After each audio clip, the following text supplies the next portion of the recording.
I think I'm doing that, Gary. Oh, I'm sorry. Go ahead, Paul. Peter, Yep. Paul, they get mixed up, you know. I do. Paul. Okay. All right. So it's a pleasure to introduce one of our fellow Rotarians as our speaker, particularly for someone who has such a passionate depth around what he'll be speaking to on. Our speaker is addressing two of Rotary International's areas of focus, and that is of supporting education and saving mothers and children. Rud Browne currently serves as the Whatcom County Council. Prior to being elected, he was the founder of Ryzex Group, a global technology services company with 75 million in annual revenues and operations in the US, Canada, UK, France, and Australia. In addition to his council role, Rud splits his time between Ryanna Capital, an angel investment company, and Idea to Work, which is what he'll be talking to us about.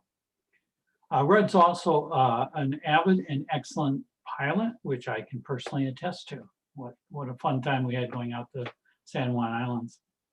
Rud, thanks for agreeing to present your program today, and you have the floor.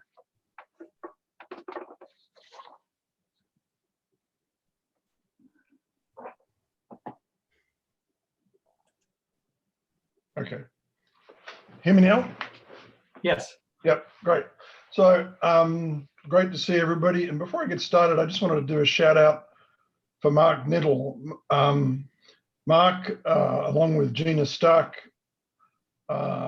worked very diligently to help us find a way to allocate CARES dollars to schools. And what's the total number now, Mark? I think it's 2.6 million or 2.9. I can't remember which. It's changed so many times, right? I'm not sure what the final number is now, but it's definitely gone up, especially since the state jumped in with some extra money, and so it's definitely made a difference. Yeah. And what happened with the CARES dollars is that we each county got allocated money, but you had to spend it by a deadline. So the crucial part was to identify how to spend it properly within the rules, and particularly how to provide connectivity for kids who were marginalized and didn't have access to the internet or didn't have a laptop or whatever. And Mark was very diligent in helping us navigate through the ways of spending that money. And the reward was the state said, well, if you can spend all your money, we'll give you some more. So we ended up with quite a bit more money than we actually expected, because a lot of the other jurisdictions failed to spend their money in time. So my appreciation to Mark for all his efforts on that project. I also want to thank. So Rud, I'm gonna respond. Rud, I'm gonna respond to that 1 second. First of all, thank you. Appreciate saying that. But I do want to comment though that frankly you deserve more credit on that than I do, because if it weren't for the fact that you took the lead at the county level and made an argument for getting that money allocated to the county, this wouldn't have happened. And I think you're the only one in the county council doing that. So that's a real credit to you, and I appreciate your thinking of that and doing it. Well, you do realize I got you to do most of the work. So. You hadn't done that, nothing would have happened. So, all right, sorry, go ahead.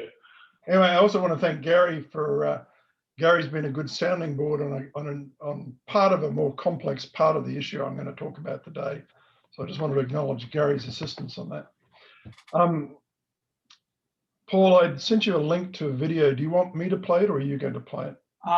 Go ahead and play it if you can. Our AV person will for you, so give it a try. Okay, so I need to share my screen then. And make sure you click on share computer audio as well. Okay. You have the power. I'm happy to take the reins on this too if you need me. Okay, so can you see that now? Yes. Yes. So just just to explain the video, I tried to break down in about 8 minutes the story, and I tell it on a deck of cards, and well, it'll be self-explanatory. So here we go. Congratulations. This morning you probably woke up with 4 aces up your sleeve: your birth certificate, your social security number, your state-issued photo ID, and probably a passport. Now you've used these for many things. Do you remember? I think we need more volume. Starting your first real job, The one that required your social security Is number. that better? Do you remember filing your first tax return? I just want to stop. Could you hear it when I turn the volume Yes. up? Much better. Okay, let me just restart it. Congratulations. This morning you probably woke up with 4 aces up your sleeve. Your birth certificate, your social security number, your state issued photo ID, and probably a passport. Now you've used these for many things. Do you remember opening your first bank account, starting your first real job, the one that required your social security number? Do you remember filing your first tax return? Or the time you first used your health coverage because you really needed it? Do you remember the excitement of moving into your first apartment? Perhaps you've bought a home already or are planning to. Have you ever applied for a marriage license? Or one of the most exciting things, registered the birth or adoption of a child? Perhaps you've explored joining the military, the Peace Corps or National Guard. Perhaps you've been a blood donor. Have you ever purchased a hunting or fishing license, used the Amtrak or a Greyhound? Or one thing that none of us ever want to do, but we will all have to do, is to provide our parents respect by claiming their remains and giving them a decent burial. Every one of these things is a milestone in a normal life. The minimum most of us need is 6 items. Our individual journeys vary, but we have had the freedom to choose. This story is about the thousands of young US citizens that will never enjoy any of these milestones because they don't have ID. The size of the problem is immense. Millions of US citizens lack ID they need. 21 million, in fact, in 2006 were identified. 32 million American women that don't have proof of citizenship in their current name. Being denied ID also has a huge psychological impact. People without ID speak of feeling like a non-person. So why has it become such a problem to get ID? ID is important. It makes us easier to trust people. And legitimate concerns about identity theft and fraud have shaped tougher ID laws, such as the Real ID Act and E-Verify. But Real ID and E-Verify have had unintended consequences because many American citizens simply lack the documents they need to comply, creating an ever-growing underclass of US citizens without ID. Undocumented US citizens often have less options to get ID than undocumented immigrants. And we have created a classic catch-22 that many are unable to escape because most states now require you to provide photo ID before they'll issue your birth certificate, and you need your birth certificate to get your photo ID. Denial ID is now causing crimes because young men who fail to get the ID they need before their 26th birthday cannot register for selective service and are denied federal benefits for the rest of their life. The homeless are unfortunately the easiest targets for theft. People forced into the street often have their purse or wallet stolen soon after becoming homeless, and with that they lose all their identity documents. And if you think homelessness is hard, without ID you're trapped. Homelessness rapidly becomes hopelessness. And lots of homeless youth have never had proper ID. Many escaped drug abuse, sexual abuse, or domestic violence with no ID, or they were pushed out by their parents because they identified as LGBTQ. And it's an impossible hurdle for homeless youth. Young homeless US-born citizens who don't have a birth certificate have to come up with 4 documents to prove who they are, and most can only produce 2.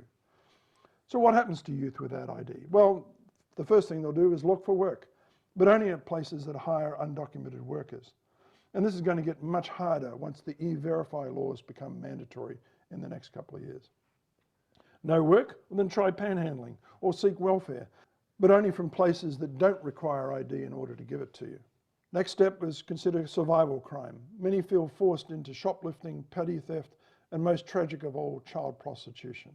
There is always a category of person who's willing to hire you, and that's a drug dealer. They like homeless youth without ID because they're easy to control and they're compliant. Spend enough time on the streets and you'll recognize that life is dangerous.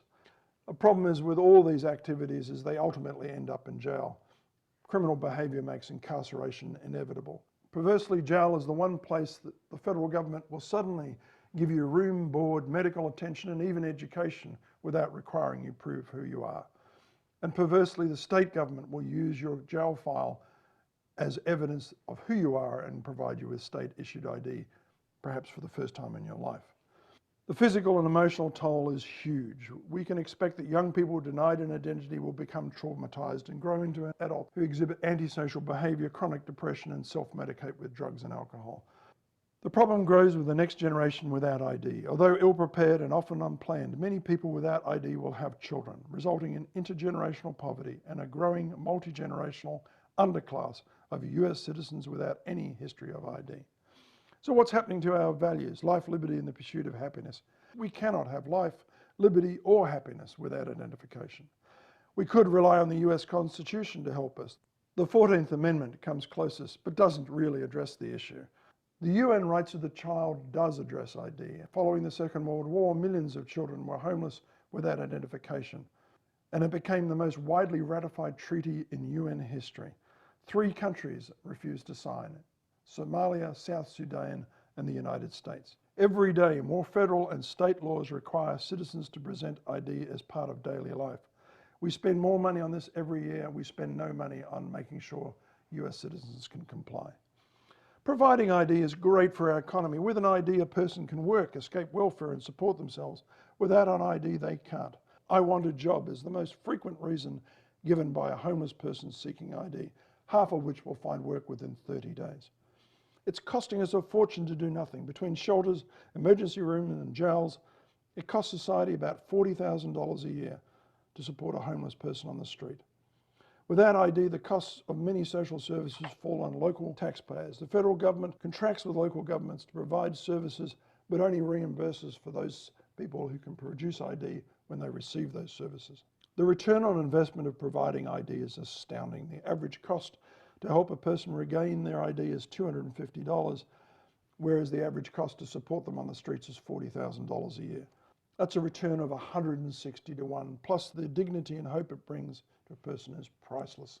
The solution is in 4 parts. First, we start by expanding current programs and we add more into the community. We provide waivers for the cost of providing a birth certificate or ID card for a homeless person. We use technology, particularly for the more complex cases, like a person who's born in California, raised in Alabama, and finds themselves in Washington State. We use the data generated by the technology to match the budget with the need to make sure that we're using the money wisely. And the 4th step is providing the necessary funding. The best estimates is there's 14,000 people a year across Washington State who could improve their lives if they had help obtaining ID. And the cost would be quickly recovered from the additional tax revenue generated as these people become employed. We believe in ID. We don't want to eliminate ID. We just believe that having ID should be treated as a fundamental human right. Our American values tell us we must do better. Our goal is simply to ensure every US citizen, especially youth, are able to get ID. Doesn't everyone deserve a chance towards achieving their own version of the American dream, to participate in the 16 milestones that I showed you in the beginning? We can fix this. Citizens need ID to work, and society needs citizens with ID so the country works. We're building the resources. Please visit ID to Work for more information. And finally, why tell this story on a deck of playing cards? To illustrate the absurdity of denying young people any chance of a future because they can't obtain the ID cards we demand they possess. Cards that cost less to make than this deck. So, can you still hear me? Yes. Yep, great. So we don't need, let me get rid of this. Then I'm just going to share a different screen for a second, if I can find it. Stop share, let's share again. Okay. So, so the second screen that I'm now showing you is what's happened was my interest in this occurred probably almost 3 years ago, maybe more than 3 years ago, actually, after talking to Rhiannon Barsley of the Northwest Youth Services. And many of you may remember that I did a bit of a presentation of this shortly after that. Well, this has become a sort of a bit of an obsession for me to try and solve this problem. And what we've done in between is I've set up a charity, 501c3, called ID to Work, that's focused on providing a technology solution for organizations that are doing this around the country. There are 2 big organizations, one in Florida that does about 2,500 to 3,000 people a year, and another one they've been running for about 10 years. And the image you can see on the screen at the moment is actually a shot from one of their clinics that they did. I'll try and make this a little bit easier to see. They do monthly clinics where they help people to get their ID, and they literally have the Department of Motor Vehicles there who can literally print an ID on the spot. They have the vital records, they have Social Security, they have Veterans Affairs, and they go through the process of working out what are the different documents that the person needs. And about half of those people that turn up, and they get 200 to 300 people a month turn up, and this is them all lining up, waiting for the doors to open. 200 to 300 people a month, of which half of them will get their ID on the spot because they're Floridians. They can find all the documents and they can comply with the requirements. The place in Arizona was started 30 years ago by a priest who went on the streets living like a homeless person for a month to try and understand what was the root cause of why these people were homeless and what he could do. The number one thing he discovered that he could do was to help them get identification. And that was 30 years ago. So that program does about between 9,000 and 10,000 people a year. With that, I think I might open up for any initial questions, and then I'll come back to the website in a minute.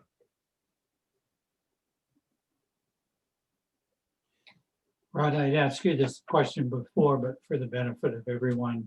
So the homeless person gets ID or set of IDs. What's the probability that they will get lost again or stolen? Well, depending on the circumstances, if they're still living on the street, of course, the risk of being lost and stolen is there. It's just the reality. I mean, a person living on the street is the most vulnerable to theft there is. But the way Washington State works is once you've proved who you are and your photo is in the system, if you previously had Washington ID, you can literally go down to the Department of Licensing and say, hey, I'm Paul Gray, here's my pretty face, this is my date of birth, and they'll look you up and they'll do a picture, they'll give you a temporary license or temporary ID. The image will be taken, it'll be run through their facial recognition algorithms, and if it's a match, you'll be reissued your proper ID. The challenge is not so much for people in Washington who've had ID and lost it. The challenge is people who've come from elsewhere and have never had Washington ID, so they're not in the system. And the most challenging of all is youth who've never had ID anywhere. And they're the ones that really sort of tugged at my heart about 3 years ago. And I should have mentioned that there's a sentence that has haunted me for over 3 years now. Rhiannon Bardsley, who runs Northwest Youth Services, had asked people to find first-time job opportunities for kids. And I found all the work she needed in 24 hours working with Henry Beerlink at Whatcom Farm Bureau. But Henry's parting words to me were, just make sure they turn up with a photo ID and a social security number so we can run through E-Verify. And I went back to Rhiannon and said, hey, I've got all the work you need. You know, this is all they need is a photo ID and social security number, to which she said, and this is the sentence that's haunted me, half these kids have no ID and they can't get it. And I said, well, I'm talking about the American kids. And she said, so am I. So it's the ones that have never had ID that are incredibly challenging. I'll come back just to show you the website. If you go Paul, can I ask you? Sorry. Go ahead. Paul, can I ask you on that point? Steve Yep. Bann here. Yep. Which is, if the kid runs away from home and parents have basically disowned them and so forth, can't that kid, refer authorities to his home, his or her home and parents, and verify who that person is and get an ID? I mean, I don't know that you would even need the parents' cooperation, just so that he could prove that he's a person and was born and raised in a certain community, which is ostensibly still there, the parents. I don't understand why that strategy wouldn't work most of the time. Well, there's two parts of it. One is the system is built on the assumption that you will acquire and provide the documents the system needs for you to verify who you are. And there's a list of documents that they will accept. And the second part is there is no agency that has the authority to force the parents to cooperate in the way you just said. You know, a sheriff's deputy can't do it, cop can't do it, social worker can't do it. Even the courts, and I would question whether the courts would have the authority to force the parents to do that. Maybe they would, but I've never heard of that happening. Huh. That's sad. Okay, thank you. But one more question, Rud. Yeah. Do we know what the ratio of people who are in this demographic were born in this country versus not born in the U.S.? Well, there was a study done in 2009, I think it was, by the Brennan Institute of Justice out of New York. And their calculation is that 11%, approximately, I can't remember, sorry, 7%, approximately 21 million American citizens lack the ID they need to function in society. I'm not talking about undocumented immigrants. I'm just talking about US citizens. It particularly impacts women who've been married and changed their name, because the barrier for them is that they've not only got to prove who they were at birth, they've got to prove the connection between their birth name and their current name. So it's an additional step. Hey, Rud, it's Mark. I got a question. Two questions. Does this work outside of Washington State, or are you focused mostly in Washington State right now? And secondly, I'm not quite clear on who uses the website and the technology, since obviously the homeless people on the street don't have access to a computer and probably not even a phone necessarily. Right. So again, I have to give Mark kudos because I put out a call for a software engineer to help me build the software, and Mark introduced me to a guy. I think he regrets it a little bit because the guy's not working on the stuff Mark wants him to work on, but a guy named Don Miller who's been absolutely outstanding. And the two of us have been working on this for over a year now, on actually just writing the software. To answer your question, Mark, this is not intended for the clients to use. This is intended for social workers and social service agency staff to use to assist their clients. A lot of the clients that I've personally dealt with through, because I volunteer at Access ID, which is our local program in Bellingham, a lot of those clients are functionally illiterate anyway, so they couldn't even use the website even if they had access to it, let alone navigate the bureaucracy.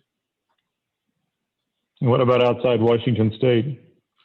So the goal in building the software is we're building it to solve the problem in Washington State, and in doing so, really sort of refine it. Like any other software program, we're going to refine it by having our customers use it and tell us what we need to do better.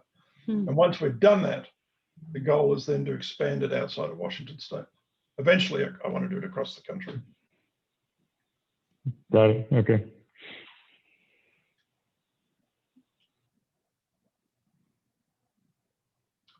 Someone else have their hand up? I couldn't see.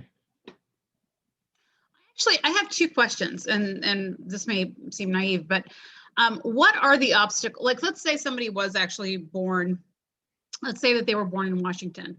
Right. What is the actual obstacle in getting a copy of that birth certificate? Because it sounds like that's like one of the documents that seems to be most commonly missing. Or what have you seen that is the obstacle there?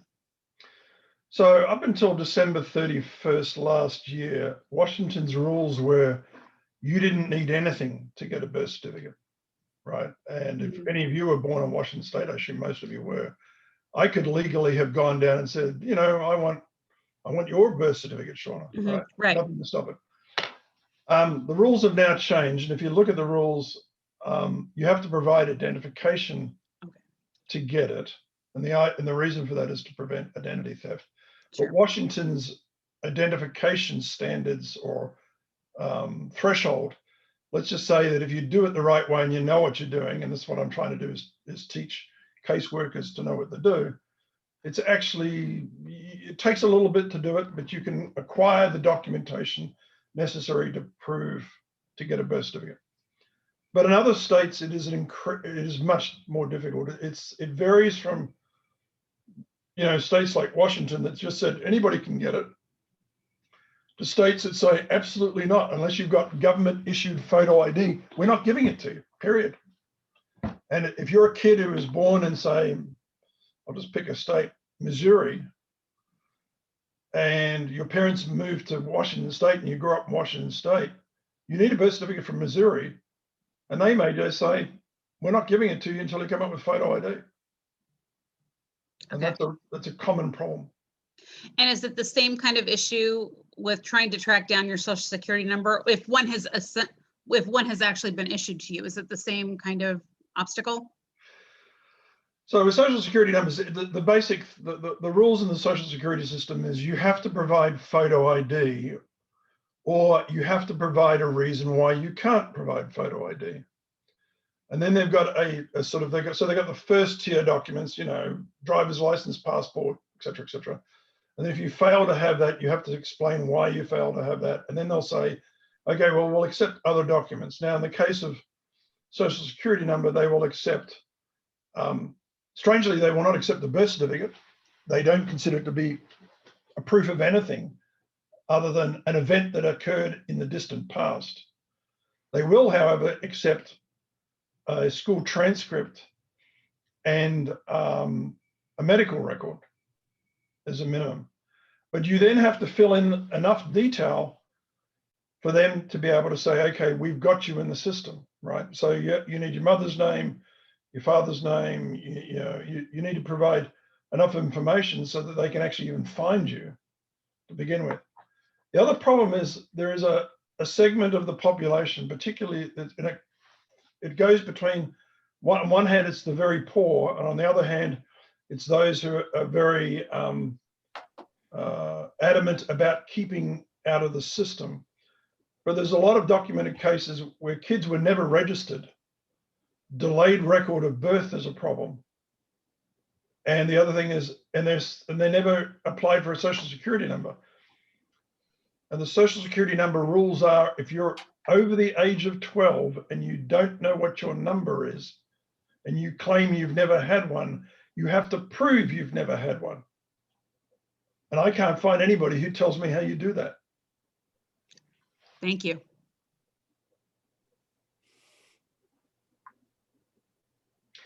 Rod, you've been at this for about 3 years.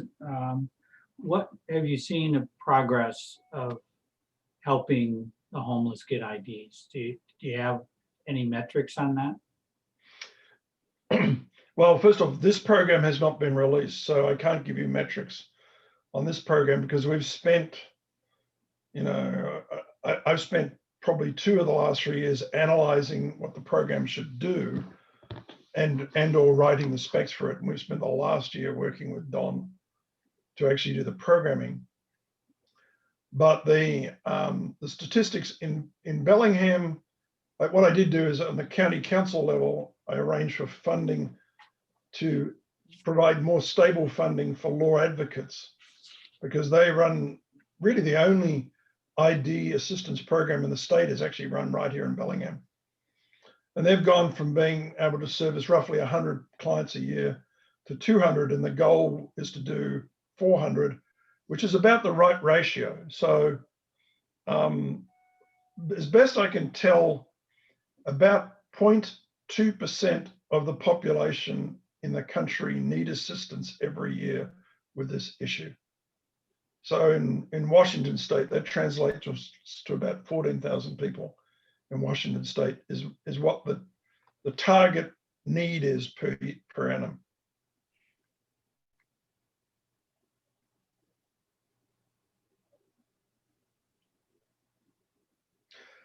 So on the website, you can see, if you can see the website, on the website, there's a bit of information about this, but there's also a tab here called Real Stories.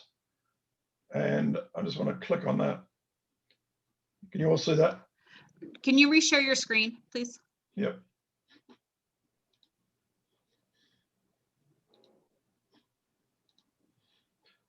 Okay, so if you see this, there's a tab up here called Real Stories. And down here, what I've done is I've collected video clips and newspaper articles from around the country about people who've gone through this and what the impact is on them. This is not just a, it's not just a Bellingham issue. This is a national issue. In fact, it's actually a global issue. There's the World Bank has a program designed to try and address this issue. The World Bank estimates that 2 billion people in the world are unable to function and get ahead simply because of a lack of ID. Well, sorry, there are other issues as well, but there are 2 billion people who lack ID to be able to engage properly in society. And whether that's for being able to, to be able to have their own bank account, for example, or to work or whatever the case may be. But these are different stories. One of these is here is a thing called Benjamin Kyle. This is the worst case I've heard of so far that's been documented. Benjamin Kyle was found beaten and naked near death behind a dumpster in Florida. He'd been robbed and everything had been taken, including his clothing. And he'd suffered such brain damage that when he finally woke up in hospital, he didn't know who he was, and he's never regained his memory. Well, it took 11 years for people to effectively work out who he was and give him ID. So, and he had, and this is sort of bizarre, he had assistance from local organizations, the sheriff's department, a congressman, and Dr. Phil all tried to help him identify who he was. And they couldn't do it for 11 years. So for most of that 11 years, he was unable to work legally and basically relied on charity and lived in a shed while doing odd jobs for someone. Eventually, a forensic DNA specialist took his DNA and then looked at DNA records from Ancestry and narrowed down and eventually located his brother, and his brother was able to identify him. But this guy basically was out of the system for 11 years because he couldn't ID himself. But you'll find some interesting stories on here. They're all personal stories. A lot of them are testimonials from, how people have actually, how it changes them to get ID. So Rod, how would the system, the unfortunate situation you mentioned in Florida, how would any system be able to issue ID to somebody that didn't know who they were? Well, and again, if that had happened in Washington State and the person had previously had ID, you could probably track him down now through photo recognition, which Washington State has been doing since the year 2000. But if it's happened in a state where there was no photo recognition and his fingerprints weren't on file because he hadn't been arrested, then yes, I think it's the easiest way, unfortunately, is the way he ultimately had to do, which was DNA tracing. I think it was the only way to solve the problem.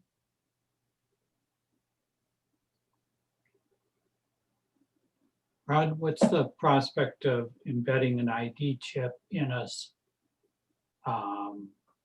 as another way? I mean, a lot of people might object to that, but then you have it on yourself all the time.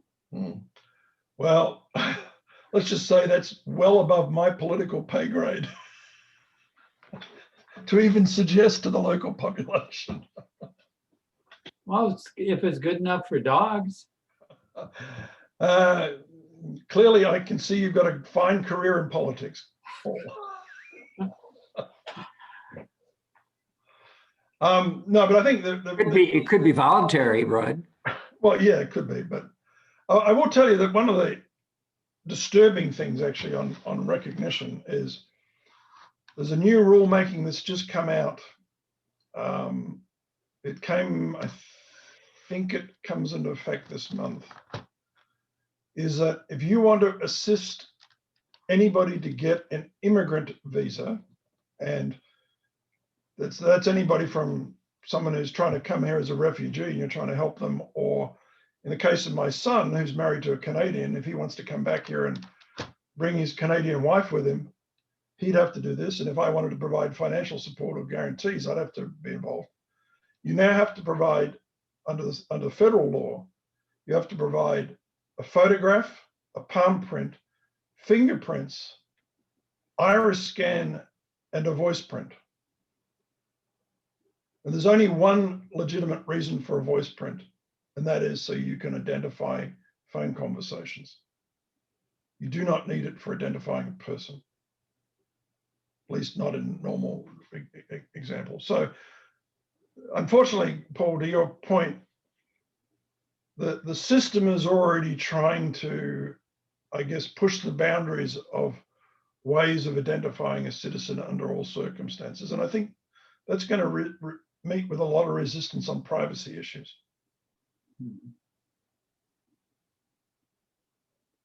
Hey, Rud, I'm going to probably take it back here unless there's a last minute question. Thank you for your program today. Thank you for all that you do to serve our community.